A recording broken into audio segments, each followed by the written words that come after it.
My name is Elena Harrington, and I am 72 years old. For 35 years, I lived inside a lie so elaborate, so perfectly constructed, that I never once questioned it.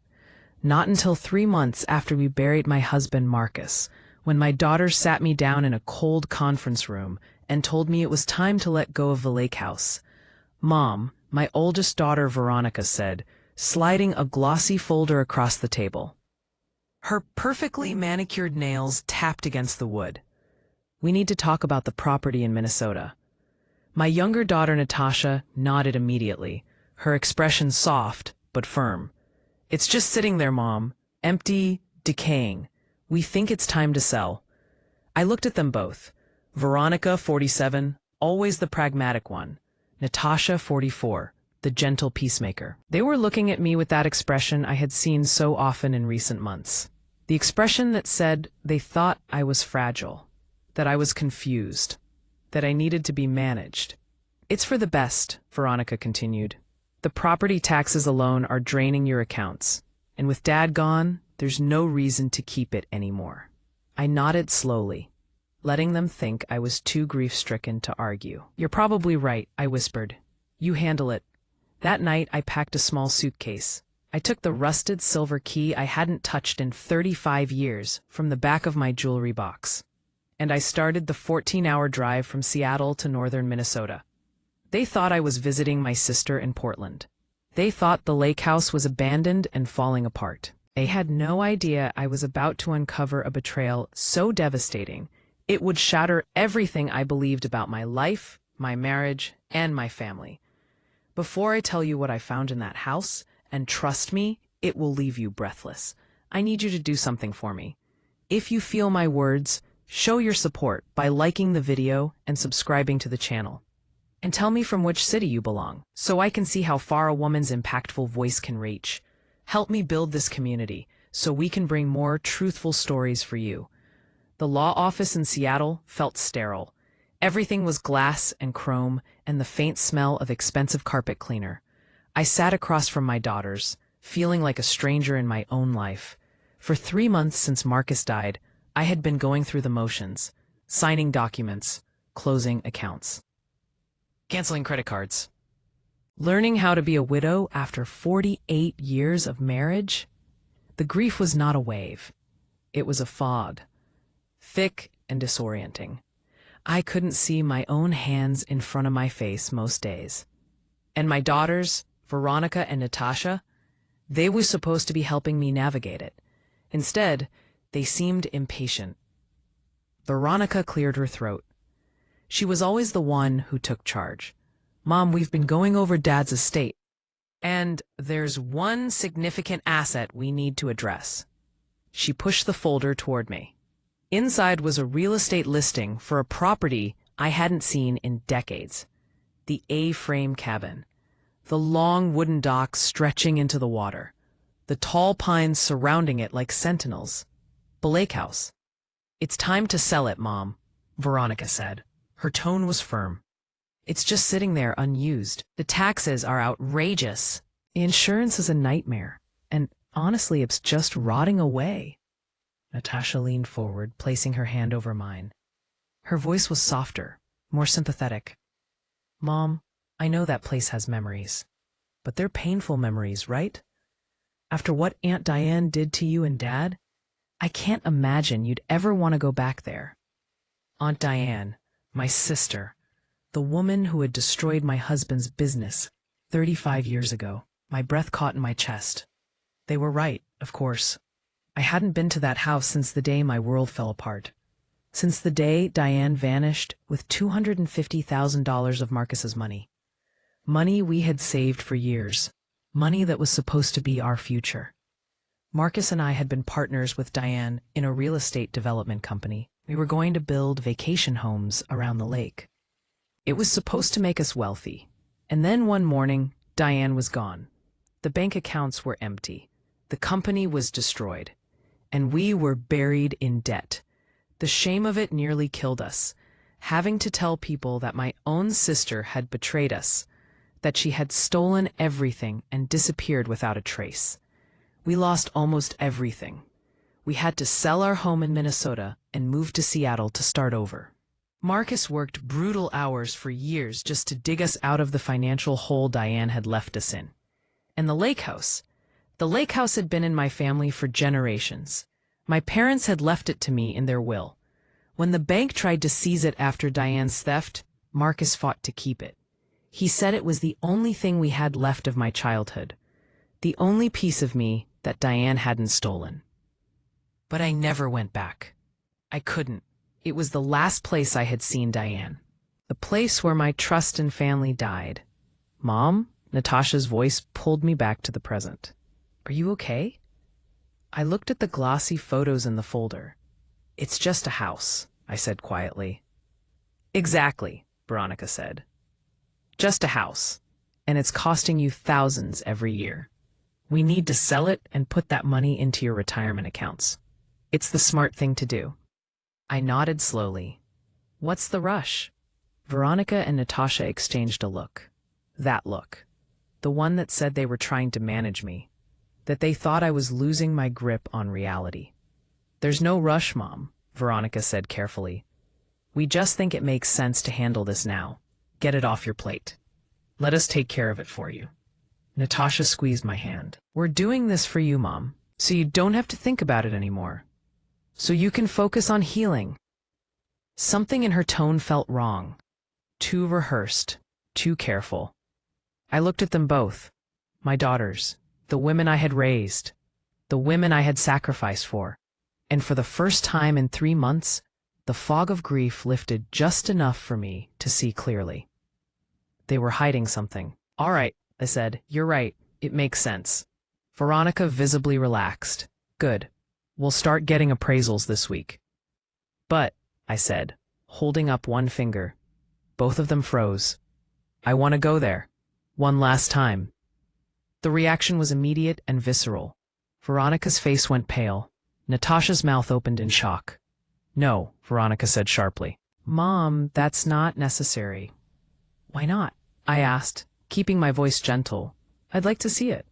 Maybe there are some things of my mother's I want to keep. Her old quilts, her china. We can hire someone to pack that up and ship it, Veronica said quickly. Too quickly. You don't need to make that drive. It's 14 hours, Mom. You're 72. I'm 72, not 92, I said. I'm perfectly capable of driving. Natasha's voice rose in pitch. Mom, no, you can't. It's not safe. I frowned. Not safe? What do you mean? The property, Veronica said, scrambling. There was a storm last month. A bad one. The access road is washed out. Part of the dock collapsed. The whole structure could be compromised. It's dangerous. I stared at her. A storm? Marcus was just there 6 months ago. He didn't mention any damage. Veronica's face flushed. That was before the storm, Mom. Things change. The point is, it's not safe for you to go there alone. We forbid it. Forbid? My own daughters were forbidding me from entering my own property. And in that moment, the vague suspicion I had felt crystallized into certainty. They weren't trying to sell the house to help me. They were trying to keep me away from it. They were hiding something. Something they were desperate for me not to find. I let my shoulders slump. I made my voice small and defeated. All right, I whispered. If you think it's dangerous, then I suppose you're right. You handle it. The relief on their faces was palpable. Veronica gathered her papers. Natasha gave me a hug that felt more like a restraint than comfort. We'll take care of everything, Mom, Natasha said. You just rest. I nodded meekly, and I began planning. That night, I went home to the empty apartment Marcus and I had shared for 20 years. His reading glasses were still on the side table. His favorite sweater still hung on the back of the chair. The smell of his cologne still lingered in the bathroom. I had loved this man. I had trusted him. We had rebuilt our lives together after Diane destroyed us. We had raised 2 daughters. We had grown old, side by side. But now, sitting in that empty apartment, I realized something. Marcus had gone to the lake house 4 times a year, every year, for as long as I could remember. He said he was checking on the property, making sure it was secure, paying bills in person because he didn't trust online banking for that account 4 times a year, every year for 35 years. I had never questioned it. Why would I? He was maintaining my family's property. He was protecting the one thing Diane hadn't managed to steal. But now, with my daughter's panic fresh in my mind, I had to ask myself a question I had never considered before. What if Marcus wasn't just maintaining the property? What if he was maintaining something else? Someone else? No, I shook my head. That was insane. Diane had disappeared 35 years ago. The private investigator we hired had tracked her to Mexico. Then the trail went cold. For all we knew, she was dead. But then why were my daughters so terrified of me going to the lake house? I picked up the phone and called Veronica. "Sweetheart," I said, making my voice cheerful. "I've been thinking. You're right about everything. I shouldn't hold on to that place. It's time to let go." "That's great, Mom," Veronica said. I could hear the relief in her voice. "I'm going to get away for a few days," I continued. "Clear my head. I think I'll drive down to Portland and visit Aunt Sylvia." "That's a wonderful idea," Veronica said. "Take your time. Don't worry about anything here." I hung up the phone. I had just lied to my daughter, and it felt surprisingly easy. I went to my bedroom and pulled a small duffel bag from the closet. I didn't pack much.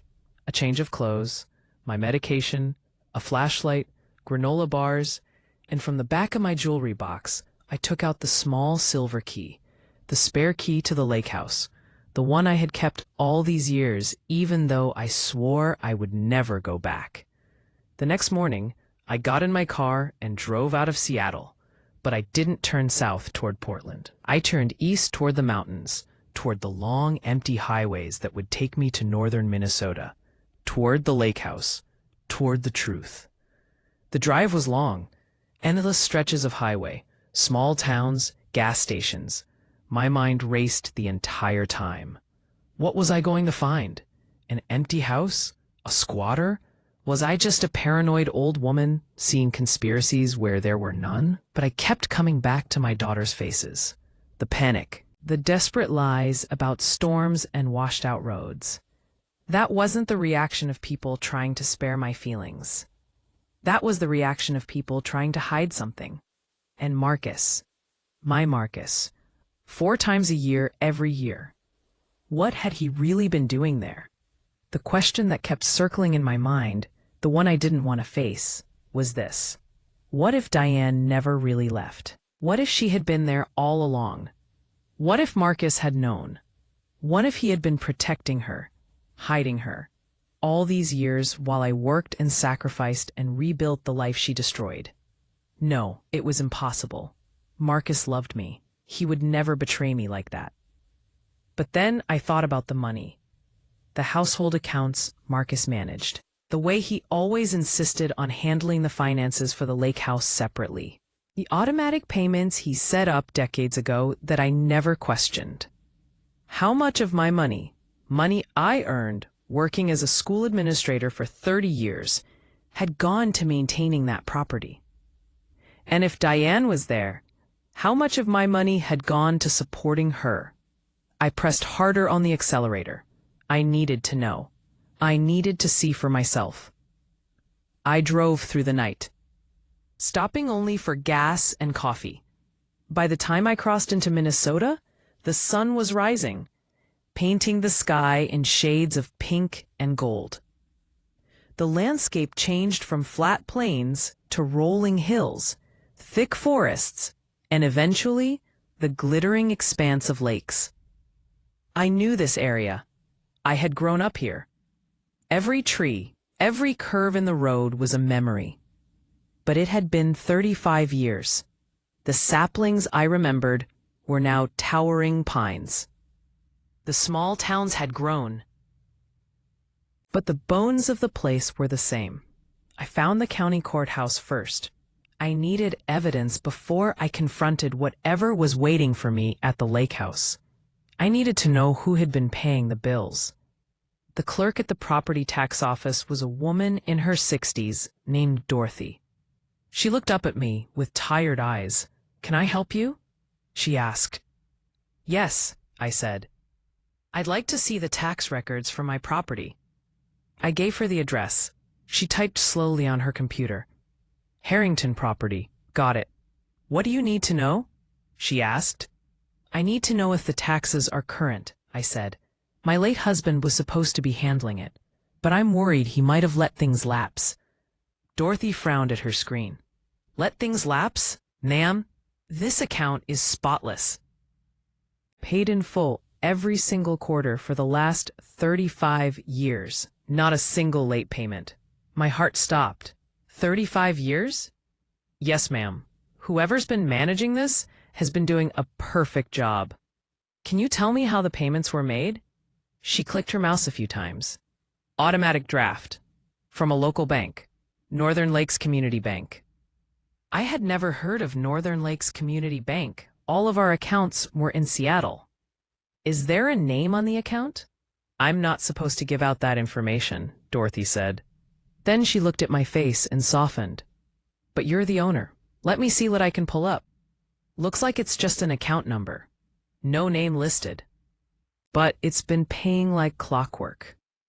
I thanked her and walked out into the bright morning sun. Someone had been paying the property taxes for 35 years from a secret local bank account. An account Marcus must have set up. An account he never told me about. Next stop was the utility company. I walked into the small office and repeated my story to a young man named Tyler. My husband had passed. I was worried about unpaid bills. Tyler pulled up the account. Nope, you're good. Current on everything. Electric, water, internet. Internet? I asked. Yeah. You've got the premium package. High-speed fiber optic. Most people out by the lake don't spring for that level of service, but you've had it for about 10 years now. 10 years of high-speed internet in a house that was supposedly abandoned and rotting. What about the electric bills? How much are they running? Tyler scrolled through the records. Let's see. Last month was $234. Month before that was $251. Those were not the bills of an empty house. Those were the bills of a house where someone was living, running appliances, using air conditioning. Thank you, I managed to say. I walked out of the utility office and stood on the sidewalk, my heart pounding. Marcus had lied. For 35 years he had lied. The house wasn't empty. Someone was living there. Someone was using electricity and internet. Someone he had been supporting with our money. There was only one person it could be. Diane, my sister. The woman who had stolen everything from us. She had been living in my family's house all these years. Marcus had been protecting her, supporting her, visiting her 4 times a year. While I worked and sacrificed and believed we were barely scraping by, he had been funneling money to her. My hands were shaking. I got back in my car and just sat there for a long moment. Part of me wanted to turn around, drive back to Seattle, pretend I never knew, live with the lie. But I couldn't. I had to see it with my own eyes. I had to see her. I drove the last 10 miles to the lake. The roads were exactly as I remembered them. The trees thick on either side, the glimpses of blue water through the branches. I turned onto the narrow dirt road that led to my family's property. The gate was there, the old iron gate my father had installed decades ago. It was rusted, but standing, and the dirt road beyond it was not washed out. There were fresh tire tracks in the mud. Someone had been here recently. Someone had been coming and going. I got out and pushed the gate open. It groaned on its hinges, but swung wide. I got back in the car and drove slowly down the long driveway, my heart hammering against my ribs. And then I saw it. The lake house. The A-frame cabin with the wraparound porch. It was not rotting. The roof was intact. The windows had curtains. Flower boxes hung from the porch railing, filled with geraniums. Someone had been taking care of this place. Someone was living here. Parked beside the house was a small sedan. A car I didn't recognize. I pulled up next to it and turned off my engine. For a long moment, I just sat there, staring at the house I had sworn I would never see again. The house where my sister had destroyed my life. I got out of the car. My legs felt weak. I walked slowly to the side door, the one that led into the mudroom. I reached into my purse and pulled out the small silver key. My hand was shaking so badly, I could barely fit the key into the lock. But it slid in. It turned. The door was unlocked. They had never changed the locks. 35 years, and they had never changed the locks. They were so confident I would never come back. I pushed the door open. It creaked softly. The smell hit me immediately. Not mildew, not decay. It was the smell of life. Coffee, lavender soap, the faint scent of someone's perfume. I stepped inside. The mudroom looked exactly as I remembered it. The same hooks on the wall, the same bench by the door. But there were shoes lined up neatly. Women's shoes, small, worn sneakers, sandals. I moved into the kitchen. It was clean, tidy. There were dishes in the drying rack. A coffee maker on the counter, still warm. A vase of fresh wildflowers on the small table by the window. My heart was pounding so hard I thought it might burst. I moved through the kitchen into the living room, and then I saw her. She was sitting in the armchair by the big picture window, the one that looked out over the lake. Her back was to me. She was reading a book, her legs tucked up under her. Her hair, once dark like mine, was now silver and pulled back in a loose bun. "Marcus?" she called out without turning around. "Did you forget something?" My blood turned to ice. She thought I was Marcus. She thought he was still alive. She thought he was still coming to visit her. "No," I said. My voice came out as a hoarse whisper. "It's not Marcus." The woman in the chair went rigid. The book slipped from her hands and fell to the floor. Slowly, agonizingly slowly, she turned around, and I looked into the face of my sister, Diane. She looked old. She was 70 now. Her face was lined and thin. Her eyes, once so bright and mischievous, were clouded with age and something else. Fear. "Elena," she whispered. Her voice was a dry rasp, like she hadn't spoken in days. "Oh my God, Elena." We stared at each other across the small living room. Sisters, strangers, enemies. "You're alive," I said. It wasn't a question. It was an accusation. She didn't answer. She just sat there, frozen, her hands gripping the arms of the chair. "You've been here," I continued, my voice shaking. "The whole time, for 35 years, you've been living in my house." "Elena, please," she whispered. "Let me explain." "Explain?" I took a step toward her. "Explain how you stole everything from us? Explain how you destroyed Marcus's business? Explain how you've been living here, comfortable, while we nearly starved trying to pay off the debts you left us with?" She flinched. Tears started rolling down her weathered cheeks. "I'm sorry. I'm so sorry. I never meant for any of it to happen." "Never meant for it to happen?" My voice was rising now. I couldn't control it. "You stole $250,000, Diane. You vanished. We thought you were dead." "I know," she sobbed. "I know. But Elena, you have to understand, it wasn't supposed to go that way. I had a plan, an investment. It was supposed to double our money. I was going to put it all back." "But you didn't," I said coldly. "You lost it all, and then you ran." She nodded, her whole body shaking. "I was terrified. The people I invested with, they weren't good people. They took everything, and then they came after me. They thought I was hiding money. They were going to kill me, Elena. I had to disappear." "So you came here," I said, "to my house? You hid like a coward while Marcus and I lost everything." "I didn't know where else to go," she whispered. "I was desperate. I was alone. And I was so ashamed I couldn't face you."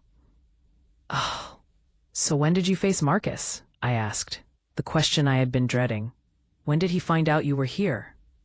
She looked down at her hands. 2 years after I disappeared. I was sick.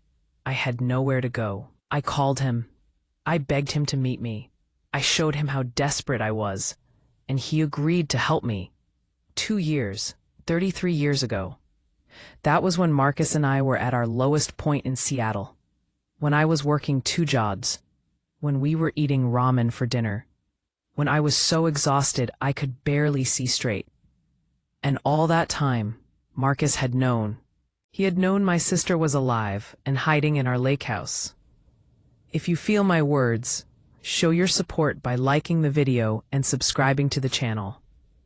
And tell me from which city you belong, so I can see how far a woman's impactful voice can reach. Help me build this community so we can bring more truthful stories for you. He agreed to help you, I repeated. My voice was hollow. My husband. The man I trusted with everything. He helped you. He made me promise, Diane said quickly. He made me promise I would never contact you, never leave this house. He said you could never know. He said it would destroy you. So he lied to me, I said. For 33 years, he lied to me. He came here 4 times a year. He brought you money. He paid your bills. He kept you comfortable while I worked myself to exhaustion. He was trying to protect you, Diane sobbed. He loved you, Elena. He did this because he loved you. I laughed. It was a bitter, broken sound. He did this because he was a coward. He couldn't face telling me the truth. So he chose you. He chose to protect you instead of being honest with me. Where is he? Diane asked suddenly, looking toward the door. Why didn't he come? Why are you here? He's dead, I said flatly. Marcus died 3 months ago. Diane's face crumpled. She let out a wail of grief that echoed through the small house. She doubled over, sobbing into her hands. I felt nothing. No sympathy, no sadness, just a cold, empty rage. He's dead, Diane cried. Oh God, he's dead. What am I going to do? And then I understood. Veronica and Natasha. They knew. They had known about Diane. Maybe not for the entire 33 years, but they had known. And when Marcus died, they panicked. Their father, Diane's protector, was gone. The money pipeline had stopped. And they were left with a problem. A secret they had to manage. They wanted to sell the house. Not to help me, but to get rid of Diane.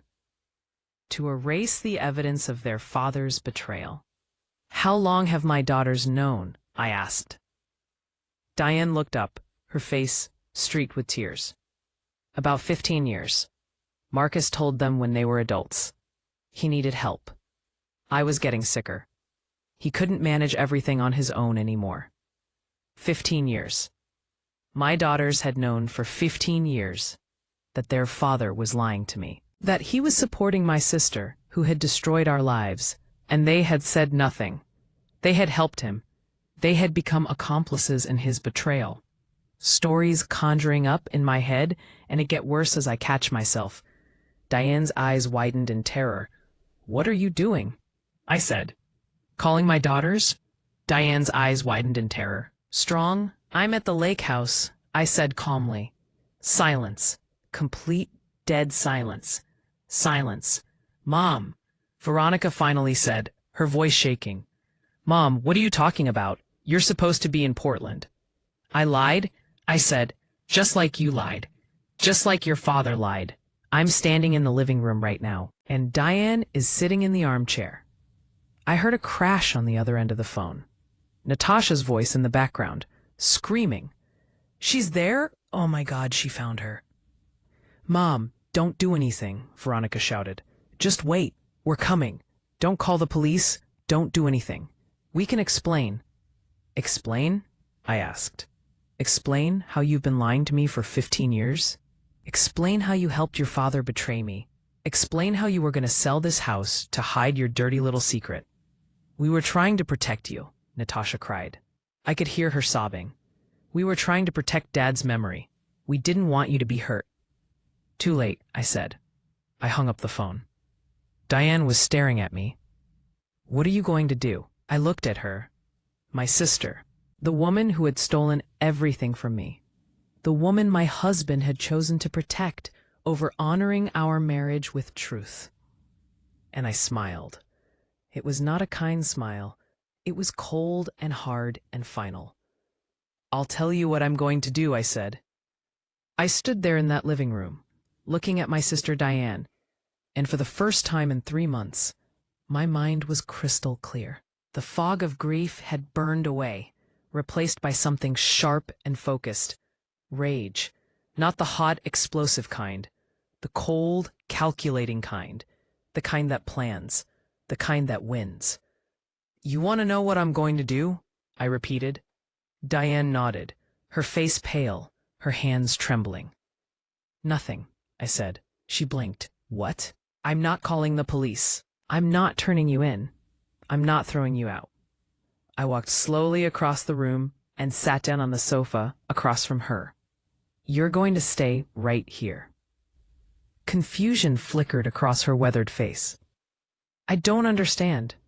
"You don't need to," I said. "Not yet." I heard a car engine in the distance, getting closer. My daughters. They had probably broken every speed limit between Seattle and Minnesota. They must have driven all night, just like I had. "What are you going to tell them?" Diane asked, her voice small. "The truth," I said. "For once in this family, someone is going to tell the truth." The car screeched to a stop outside. Doors slammed. I heard frantic footsteps on the porch. And then Veronica and Natasha burst through the front door. They looked wild, hair disheveled, eyes red, clothes wrinkled from the long drive. "Mom," Natasha cried out. She rushed toward me, but I held up my hand. "Don't," I said. My voice was quiet but firm. "Don't touch me. Don't come near me." She stopped as if she had hit an invisible wall. Veronica stood behind her, breathing hard, her eyes darting between me and Diane. "Mom," Veronica said, trying to sound calm. "Mom, let us explain." "Oh, I think I understand perfectly," I said. I settled back into the sofa, crossing my arms. "Your father lied to me for 33 years. He hid my sister in my family's house. He used our money, my money, to support her while I worked myself to exhaustion. And you two knew about it for the last 15 years. You helped him. You became part of the lie." "It wasn't like that," Natasha pleaded. Her eyes were swimming with tears. "Then tell me what it was like," I said. "Explain it to me." Veronica took a shaky breath. She was trying to compose herself, trying to find her footing. She was good at that. She was always the one who can spin a situation, find the angle that made everyone else look wrong. "Dad told us when I was 32, she said. "He sat us down and explained everything. How Aunt Diane had come to him desperate and sick. How she had nowhere else to go. How she would have died on the streets if he hadn't helped her. So he helped her," I said flatly, "without telling me, without asking me. He was trying to protect you," Veronica continued. "He knew it would devastate you to know she was alive. He knew you would never be able to forgive her. So he did it alone. He carried that burden so you wouldn't have to." "That burden?" I repeated. "You mean the burden of lying to me every single day? The burden of stealing from me? Because that's what it was. He took my money and gave it to the person who had destroyed us." "It wasn't your money," Natasha said suddenly. Her voice was defensive, almost petulant. "It was family money. Dad earned most of it." I turned my gaze to her. She actually flinched. "I worked full-time for 30 years, Natasha. Every penny I earned went into our household accounts. The accounts your father controlled. The accounts he apparently used to skim money to pay for this." I gestured around the room. "So yes, it was my money. Money I earned believing we were building a life together. Money I earned believing we were finally secure after your aunt nearly destroyed us." "We didn't know what to do," Veronica said. "When Dad told us, we were shocked. We were angry. But he begged us not to tell you. He said it would break you. He said the shame of knowing your own sister had been living here all along would kill you." "So you promised to keep his secret," I said. "So you promised to keep his secret." "We promised to protect you," Natasha said. We were trying to do the right thing. Would have been to tell me the truth. The right thing, I said, would have been to tell me the truth. Diane spoke up from her chair. Her voice was quiet, defeated. Elena, they were caught in the middle. They didn't want to hurt you. I said without looking at her. You lost that right 35 years ago. Strong. Break. Kid. Frienza. Silence filled the room. Heavy and suffocating. When Dad died, Veronica said finally, we panicked. We knew the automatic payments would stop eventually. We knew Aunt Diane couldn't stay here without support. We thought the best thing to do was sell the house, give her a portion of the money, and help her move somewhere else. Somewhere far away where you would never have to know. You are going to erase her, I said. Erase the evidence. Pretend it never happened. We were trying to protect his memory, Veronica said. Her voice cracked. We didn't want you to spend the rest of your life hating him. He loved you, Mom. He really did. He just made a mistake. A 33-year mistake, I said. A mistake he made every single day he woke up and chose not to tell me the truth. I stood up, all three of them tensed. I walked to the window and looked out at the lake. The water was calm and gray, reflecting the cloudy sky. I had learned to swim in that lake. I had spent summers here as a child. This place had been my sanctuary before it became my prison. Here's what's going to happen, I said, still looking out the window. You wanted to sell this house? I'm not selling. Mom, please, Veronica started. I held up my hand. I'm not finished. This house stays in my name. It is my property, my asset, and Diane is going to stay here. I turned around to face them. All three women were staring at me in confusion. What? Diane whispered. You're going to stay here, I repeated, in this house. For as long as you live. I don't understand, Veronica said. Let me make it clear, I said. I walked back to the center of the room, standing between my daughters and my sister. For 33 years, your father supported Diane. He paid the bills. He brought supplies. He managed everything, and you two helped him for the last 15 years. You dropped off groceries. You paid the internet bill. You made sure she was comfortable. We were doing what Dad asked, Natasha said weakly. Well, congratulations, I said. Now you get to keep doing it. Permanently. Veronica's eyes widened. What are you talking about? From this moment forward, I said, you two are financially responsible for Diane. You will pay every bill. The property taxes, the utilities, the internet, the groceries. Her medication, everything. That's insane, Veronica shouted. We can't afford that. We have our own families, our own mortgages. Then you'll figure it out, I said coldly. You'll cut expenses. You'll work harder. You'll do exactly what your father and I did when Diane destroyed our lives the first time. Mom, no, Natasha was crying now. Please.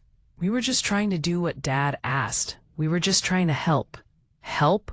I said. You call lying to me for 15 years helping?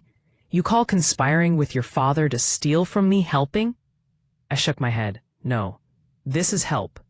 I'm helping you understand what consequences feel like. We'll just walk away, Veronica said, her voice hardening. We'll refuse. You can't force us. You're right, I said. I can't force you. But I can make one phone call. I pulled out my phone and held it up. I can call the police and report that my sister, who committed wire fraud and grand theft 35 years ago, has been hiding here. I can report that you two have been helping her evade justice for the last 15 years, aiding and abetting a fugitive. That's a crime, Veronica. A serious one. Veronica's face went white. You wouldn't. Try me, I said. My voice was ice. You think I won't do it? You think I have anything left to lose? Your father is dead. My marriage was a lie. My daughters betrayed me. What exactly do you think I'm protecting anymore? The statute of limitations, Veronica said desperately. Diane's original crime, it's been 35 years. That's past the statute of limitations. Maybe, I said. Maybe not. Financial crimes can have extended limitations, especially when the criminal flees the jurisdiction. But you know what definitely hasn't passed the statute? Your crime. For 15 years, you actively helped conceal a fugitive. You provided financial support.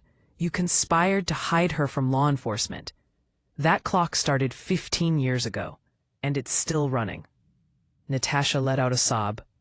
Mommy, please don't do this. We were just trying to protect Dad's memory. We were trying to protect you from being hurt.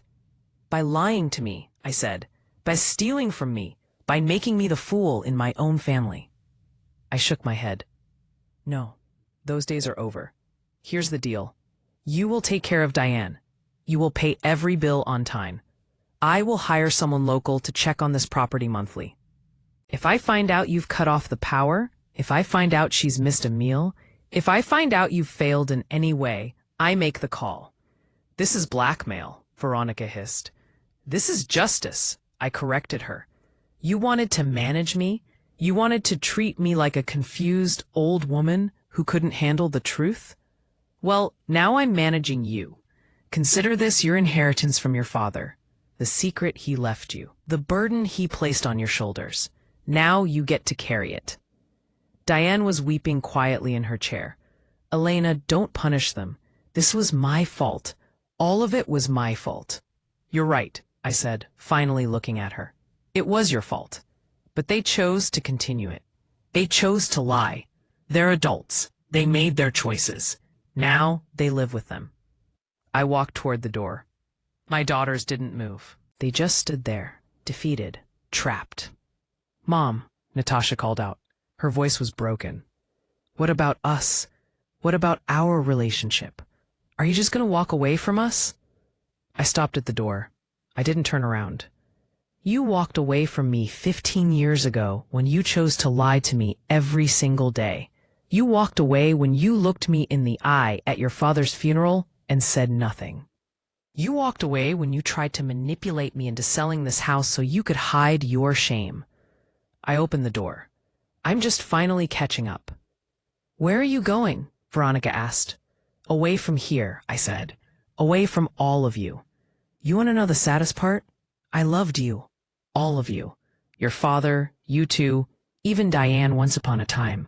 I loved you with everything I had. I built my entire life around you. And every single one of you betrayed me. I walked out onto the porch. The air was cool and clean. I could hear the gentle lapping of the water against the shore. I took a deep breath, filling my lungs with air that didn't smell like lies and secrets. Mom! Natasha ran out after me.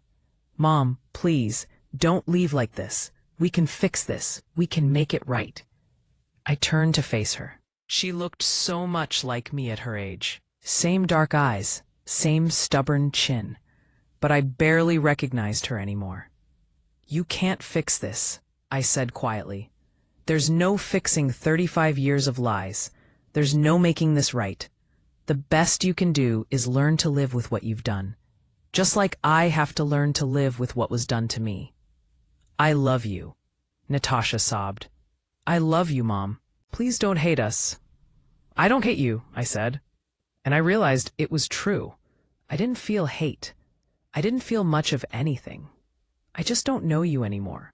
And I don't think I want to. I walked to my car. I got in. I started the engine. Through the windshield, I could see all three of them standing on the porch. Diane, thin and frail, leaning against the doorframe. My daughters, looking lost and broken. I put the car in reverse and backed down the long driveway. I didn't look back. I drove through the gate, onto the paved road, and away from the lake house for what I knew would be the last time. I didn't go back to Seattle. I couldn't. That apartment was full of ghosts. Instead, I drove south. I just drove, no destination in mind.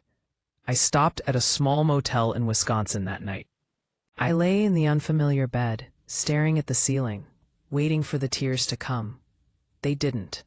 I was too empty for tears. I had spent 3 months crying for Marcus, grieving the man I thought he was. Now I knew the truth. The man I had grieved never really existed. He had been a carefully constructed fiction, a performance. And my daughters, the women I had raised, the girls I had sacrificed for, they had chosen their father's lies over their mother's right to the truth. They had chosen comfort over honesty. They had chosen themselves. Over the next few days, I set things in motion. I called a local property manager in Minnesota, a woman named Ruth, who had excellent references. I explained the situation in vague terms. I had a relative staying at my lake house. My daughters would be responsible for all bills, but I wanted monthly reports on the condition of the property and the occupant. Ruth didn't ask questions. She just said she understood and would send me detailed reports. I contacted my bank and separated my finances completely from any accounts Marcus had controlled. I moved my money to new accounts that only I had access to. I changed my will, leaving everything to charity. My daughters would get nothing. I found a small apartment in Madison, Wisconsin, far enough from Seattle that I didn't have to worry about running into anyone I knew. Close enough to Minnesota that if I ever wanted to, I could drive up and verify that my daughters were holding up their end of the bargain. The monthly reports from Ruth started coming in. The first one arrived by email 6 weeks after I left the lake house. Property in good condition. Occupant appears healthy. Bills paid on time. Groceries delivered weekly. My daughters were complying. They had no choice. The threat of that phone call to the police hung over them like a sword. They were trapped. Just as Marcus had trapped me in a marriage built on lies. Just as Diane had trapped herself in that lake house. 3 months later, Ruth's report mentioned that Diane had been ill, a bad cold that had turned into bronchitis. But my daughters had hired a local nurse to check on her. They had filled her prescriptions. They were taking care of her. Good. I hoped it was expensive. I hoped it drained their bank accounts. I hoped they felt every dollar slipping away, just as I had felt years of my life slipping away while I worked to build a future that was nothing but smoke and mirrors. I started a new life in Madison. I volunteered at a women's shelter, helping women who had been betrayed by the people they trusted most. I found their stories comforting in a strange way. I wasn't alone in my experience. Betrayal was common. Survival was possible. I made new friends, women my age who had also rebuilt their lives after divorce or widowhood. We had coffee together. We went to museums. We talked about books and politics and everything except our pasts. 1 year passed, then 2. Ruth's monthly reports continued to arrive like clockwork. Diane was still alive. My daughters were still paying the bills. The house was maintained, the arrangement held. And me, I was healing, not from grief. You don't grieve someone who never really existed. I was healing from the trauma of realizing I had spent 48 years living inside a lie. One afternoon, about 3 years after I left the lake house, I received a different kind of message. It was from Veronica, the first communication I'd had from either of my daughters since that day on the porch. Mom, I need to tell you something. Aunt Diane passed away last night. Peacefully in her sleep. The funeral will be small, just us. I thought you should know. I read the message 3 times. Diane was dead. The woman who had set all of this in motion 35 years ago was gone. I felt nothing. No relief. No sadness. Nothing. I didn't go to the funeral. I didn't respond to Veronica's message. I just deleted it. 2 weeks later, another message arrived. This one we've longer. Mom, now that Aunt Diane is gone, can we talk? Can we try to rebuild our relationship? We've been paying for Dad's mistake for 3 years. We've learned our lesson. Please. We miss you. We love you. Can't we move past this? Move past this. As if 3 years of financial burden somehow balanced out 15 years of lies. As if being forced to face consequences made up for actively participating in my betrayal. I thought about responding. I thought about telling them exactly what I thought of their plea. But in the end, I realized there was nothing to say. They still didn't understand. They still thought this was about punishment. They still thought if they just paid their dues long enough, everything would go back to normal. They didn't understand that there was no normal to go back to. The family they remembered had never really existed. It was built on a foundation of lies, and when the truth came out, the entire structure collapsed. I deleted that message too. Years passed. 5 years, 10. I grew older. My hair turned completely white. I developed arthritis in my hands. I slowed down, but I didn't stop. I kept volunteering. I kept making new friends. I kept building a life that was mine and mine alone. The monthly reports from Ruth eventually stopped. The lake house had been sold. I authorized the sale after Diane died. I didn't want it anymore. It had served its purpose. I split the money from the sale between several charities that helped women escape abusive situations. My daughters tried to contact me a few more times over the years. Birthday cards, holiday emails, each one ignored. I wasn't being cruel. I was simply being honest. There was nothing left to say. They had made their choices. I had made mine. Sometimes people ask me if I'm lonely, living alone in my small apartment in Madison. No family, no children who visit, just my friends and my volunteer work. And I tell them, no, I'm not lonely. Loneliness is missing someone. I don't miss Marcus. I don't miss the daughters who lied to me. I don't miss Diane. I miss the people I thought they were, but those people never existed. What I have now is something I never had in my 48 years of marriage. I have peace. I have truth. I know exactly who I am and what I'm worth. I'm not living inside someone else's lie anymore. And that, I've learned, is worth more than all the family connections in the world. I turned 79 this year. It's been 7 years since I discovered the truth about Marcus, Diane, and my daughters. 7 years since I walked away from the lake house and the lies that had defined my life. People say that as you get older, you're supposed to soften. You're supposed to forgive. You're supposed to let go of grudges and make peace with the past. But I've learned something different. I've learned that forgiveness isn't always healing. Sometimes holding people accountable is the only way to reclaim your dignity. I still live in Madison. My apartment is small but comfortable. I've decorated it exactly the way I want it. No compromises. No consideration for what anyone else might think. It's mine in a way nothing was ever really mine before. Last month, I received a phone call from a number I didn't recognize. I almost didn't answer, but something made me pick up. Mom? The voice was tentative, older. It took me a moment to place it. Natasha, how did you get this number? I asked. My voice was calm. It wasn't easy, she admitted. I hired someone, a private investigator. I needed to find you. I needed to talk to you. I should have hung up, but curiosity got the better of me. What do you want? There was a long pause. I could hear her breathing on the other end of the line. I wanted to tell you that I understand now. I understand why you did what you did. Why you walked away.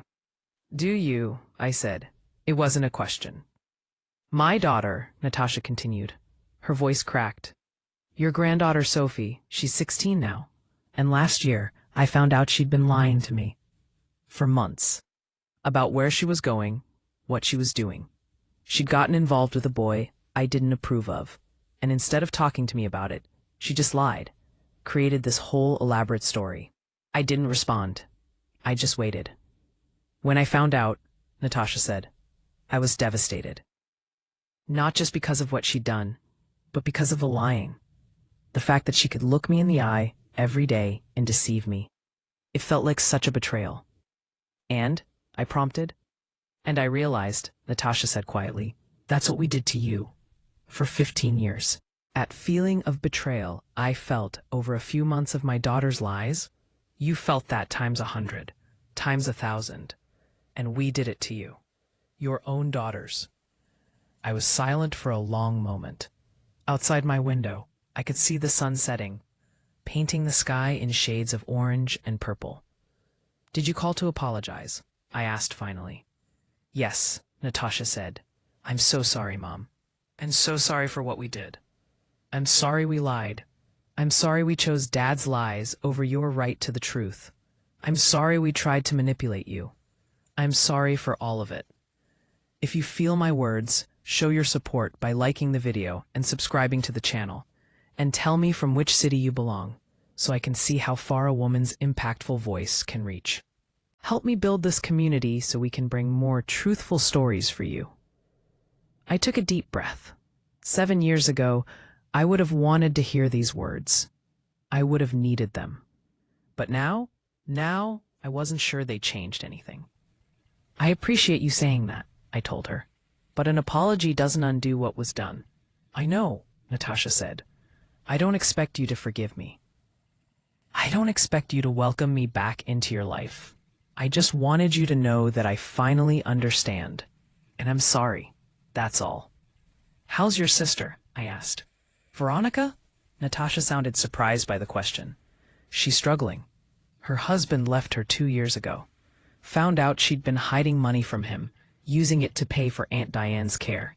He said he couldn't trust her anymore. The irony isn't lost on either of us. I didn't feel satisfaction at hearing this. I didn't feel anything. And you? I'm managing, Natasha said. My husband knows everything now. I told him the whole truth after we found out about Aunt Diane. He was furious, but he stayed. We're working through it. Good, I said, and I meant it. Not because I cared about her marriage specifically, but because I believed people should face the truth of their actions and their relationships should be built on honesty. Mom, Natasha said, I know you probably won't answer this, but I have to ask. Are you happy? Are you okay? I looked around my small apartment, at the books on the shelves I'd chosen, at the paintings on the walls I'd picked out, at the life I'd built from the ashes of my old one. Yes, I said. I'm okay. I'm glad, Natasha said. She sounded like she meant it. I hope one day, maybe, we could talk again. Not to ask for forgiveness, just to talk. I'd like you to know your granddaughter. She's a lot like you. Strong, stubborn, honest now that we've worked through everything. Maybe, I said. I didn't commit to anything. Thank you for calling, Natasha. Thank you for answering, she said. I love you, Mom. I hung up before I had to respond to that. I sat in my chair by the window for a long time after that call. The sun had completely set. The sky was dark. I thought about what Natasha had said, about her daughter, about finally understanding. Understanding was good, but it didn't change the past. It didn't give me back the years I spent living in a lie. It didn't undo the betrayal. But maybe I thought it was enough that they finally understood. Maybe that was all the justice I needed. Not their suffering, though I had certainly wanted that 7 years ago, but their understanding, their recognition of what they'd done. The next morning, I did something I hadn't done in years. I went to a coffee shop and bought a notebook, a nice leather-bound one with thick, cream-colored pages, and I started writing. I wrote my story, not the version Marcus told everyone, not the version my daughters tried to spin. My version, the truth as I knew it. I wrote about growing up with Diane, about how close we'd been as children, about how she'd been my maid of honor when I married Marcus, about the business we'd all built together, full of hope and dreams. I wrote about the betrayal, about the morning I found out she'd stolen everything, about the years of poverty and struggle that followed, about working 2 jobs while Marcus worked his brutal hours, about missing my daughter's childhoods because we were just trying to survive. I wrote about the lake house, about believing for 35 years that it was empty, about the moment I realized someone was living there, about walking in and seeing my sister, alive, comfortable, protected. I wrote about Marcus's betrayal, about the lies he'd told me every single day, about the money he'd stolen from our family accounts to support Diane, about the way my daughters had helped him for 15 years. And I wrote about my choice, about refusing to sell the house, about forcing my daughters to take responsibility, about walking away from all of them. When I was done, I had written over 300 pages. It took me 6 months. And when I typed the final word, I felt something I hadn't felt in years. I felt light. I didn't write the story to publish it. I didn't write it for revenge. I wrote it so that somewhere there would be a record of the truth. So that if anyone ever asked what happened to the Harrington family, there would be an answer that wasn't filtered through lies and justifications. I gave copies to my lawyer with instructions. If my daughters ever tried to contest my will or claim I was incompetent when I made my decisions, this was to be produced as evidence. This was my testimony, my truth. I also gave a copy to Ruth, the property manager who had sent me monthly reports for 3 years. I wanted her to know the whole story. Why I'd made the choices I made, what it had all been about. She called me after she read it. "Elena," she said, "this is powerful. Have you thought about sharing it more widely?" "No," I said. "It's not for public consumption. It's just the truth. That's all I needed it to be." "Still," Ruth said, "there are probably a lot of women out there who would relate to this, who would feel less alone, knowing they're not the only ones who've been betrayed by the people they trusted most." I thought about that, about the women I'd met at the shelter, about the stories they'd shared with me, about the way we'd all found comfort in knowing we weren't alone. "Maybe," I said. "Maybe someday." A year later, I received another call, this time from Veronica. "Mom," she said. No preamble, just my name. "Veronica," I responded. "I heard Natasha called you last year." "She did. I want to call too, to apologize. But I don't think my apology would mean anything to you." I was surprised by her honesty. Veronica had always been the one who tried to spin things, to find the angle that made her look better. But this was different. "Why not?" I asked. "Because I'm not sure I would have done anything differently," she said. "If I'm being completely honest with myself. If Dad came to me today and asked me to keep a secret from you, I think I might still do it. Not because I don't love you, but because I'm a coward, and I know that about myself now." I was quiet for a long moment. "I appreciate the honesty," I finally said. "Natasha said you're doing well," Veronica continued, "that you've built a good life for yourself. I'm glad.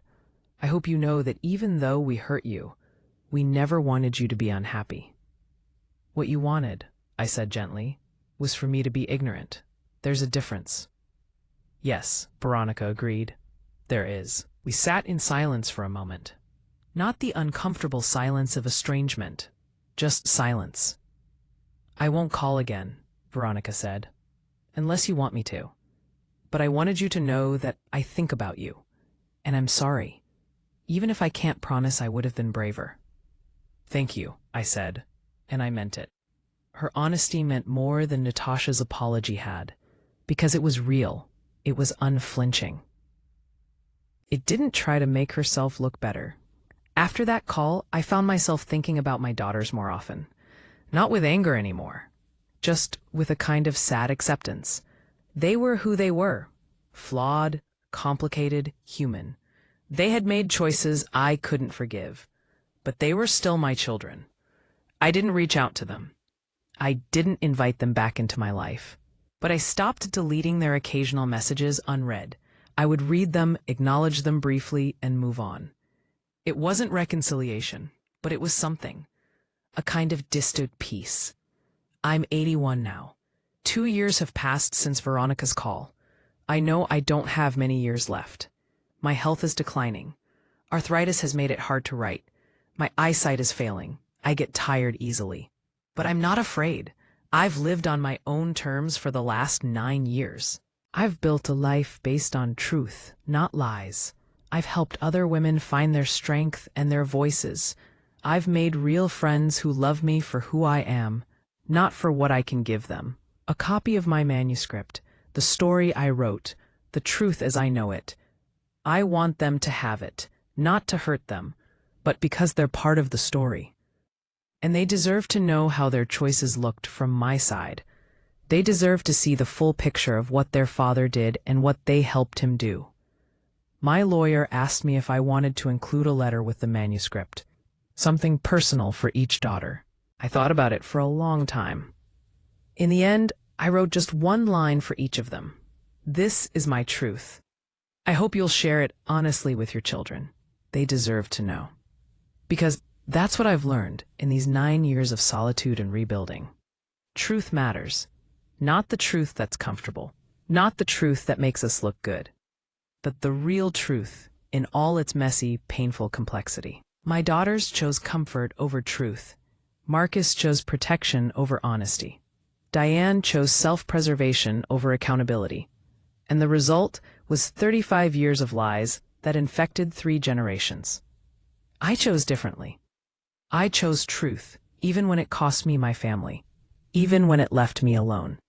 Even when people told me I was being too harsh, too unforgiving, too rigid. And I would make the same choice again. Because I sleep well at night now. I look at myself in the mirror, and I know who I am. I'm not the naive wife who was fooled for decades. I'm not the ignorant mother who was manipulated by her own children. I'm Elena Harrington. I survived betrayal. I demanded accountability. I rebuilt my life on a foundation of truth. And that's worth more than all the family dinners and holiday gatherings I've missed. That's worth more than the grandchildren I barely know. That's worth the loneliness and the loss. Because I have something now that I never had in my 48 years of marriage. I have my dignity. A few months ago, I was having coffee with a friend from the women's shelter. Her name is Patricia, and she's 75. She'd recently discovered that her husband of 50 years had been having an affair for the last decade. She was devastated, questioning everything about her life. "How do you do it?" she asked me. "How do you live with knowing you were lied to for so long?" I thought about her question carefully. "You don't live with it," I said finally. "You live beyond it. You acknowledge that it happened. You feel the pain of it. And then you decide who you're going to be on the other side of it." "But don't you ever want revenge?" she asked. "Don't you ever want them to suffer the way you suffered?" "I did," I admitted. "For a long time, I did. That's why I made my daughters take financial responsibility for Diane. I wanted them to feel the weight of their choices. And now? Now," I said, "I realize that the best revenge is building a life they can't touch. Living well, being happy, knowing my worth. They can't take that from me. No one can." Patricia smiled. "You're stronger than I am." "No," I said. "I just had good teachers. My husband taught me that people will lie to your face for decades if it serves them. My daughters taught me that even your own children will betray you to protect themselves. My sister taught me that family isn't always loyal." I took a sip of my coffee. Those are hard lessons, but they made me strong. They made me wise. They made me free. I think about that conversation often now, about the lessons I've learned, about the woman I've become, about the price I paid and whether it was worth it. And every time I come to the same conclusion. Yes, it was worth it. I'd rather live 10 years in truth than 50 years in a beautiful lie. I'd rather die alone with my dignity intact than surrounded by people who only love the version of me that doesn't ask questions. My story isn't a happy one. There's no reconciliation scene. No tearful reunion. No moment where everyone apologizes and we all go back to being a family. Because we were never really a family. We were people playing roles in a drama where I was the only one who didn't know it was a performance. Now I know, and I can never unknow it, and I wouldn't want to. If you feel my words, show your support by liking the video and subscribing to the channel. And tell me from which city you belong so I can see how far a woman's impactful voice can reach. Help me build this community so we can bring more truthful stories for you. Today is a Tuesday in April, the same month, coincidentally, that I discovered the truth 9 years ago.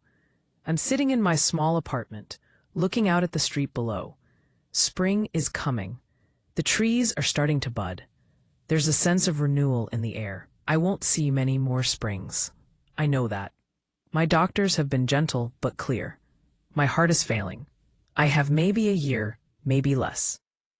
I'm not afraid. I've said goodbye to the life I thought I had. I've built a new one. I've made my peace with the past, not by forgiving it, but by refusing to let it define me. My daughters don't know I'm sick. I haven't told them.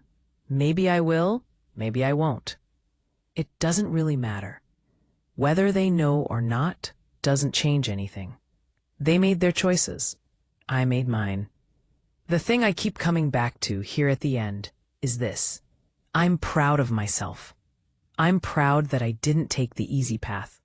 I'm proud that I demanded the truth, even when everyone around me wanted me to stay ignorant. I'm proud that I held people accountable, even when it cost me relationships. Because the alternative was spending whatever years I had left pretending. Smiling at family dinners while knowing they had all betrayed me. Playing the role of the sweet, forgiving grandmother, while my daughter and granddaughters whispered behind my back about what a fool I'd been. No, that would have killed me faster than any heart condition. I've written letters to be opened after my death, one to each of my daughters. They're not angry letters. They're not bitter. They're just honest. I tell them that I hope they've learned from what happened. I hope they're honest with their own children. I hope they've broken the cycle of lies that defined our family. I tell them that I don't hate them, that I probably never really did, that I was just deeply, profoundly disappointed in the women they became. And I tell them that if they ever find themselves on the receiving end of a betrayal like the one they helped perpetrate against me, I hope they remember how it felt, and I hope they make a different choice than the one I made.